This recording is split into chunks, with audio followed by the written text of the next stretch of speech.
Нехумано и неетички е тврдењето на надлежните од Домот за стари лица Свети Јован во Струмица, дека раните по телото се резултат на ненавремено носење на терапијата за Паркинсонова болест. Револтирано објаснува синот на 72-годишниот Стево, кој по престојот во домот сега се лекува од декубитни рани и неухранетост.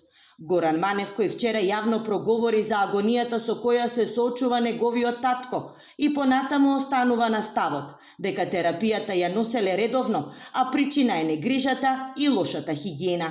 Многу сум револтиран што изјавува дека апчињата не се доставени за татко ми. Овие се апчињата за Паркинсоновата болест, не се за декубитните рани на татко ми.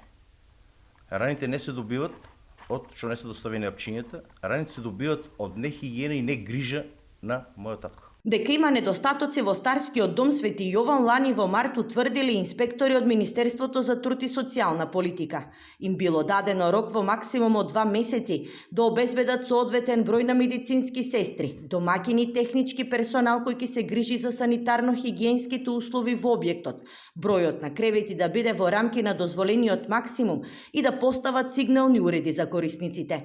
Но од она што може да се види на интернет страницата на Министерството, оваа година во февруари инспекторите повторно чешлале и утврдиле дека директорката на домот во целост не постапила по претходното решение, пошто им е изречена опомена во делот на кадарот и бројот на кревети. Дали ги отстранили недостатоците од домот не сакаа да коментират, со образложение дека сите информации може да ги добиеме доколку отидеме во нивната институција. Но синот на Стево, Горан, се сомнева дека освен за инспекторите од ресорното министерство, во домот работа би имало и за финансова полиција. Они не ќе на сметка да ги пуштам парите, вика кеш ќе ги донасаш. 650 евра месечно на каса прими. Ни фискална, ни ништо. 72-годишниот маж во домот за стари лица Свети Јован бил сместен од септември минатата година до почетокот на јуни годинава. Семејството се сомнева дека во целиот овој период му била пружена соодветната нега, бидејќи за да го видат требало ден претходно да се најават, а собата во која престојувал ја виделе само еднаш пред да го сместат. Од тогаш сите средби се одвивале во трепезарискиот дел.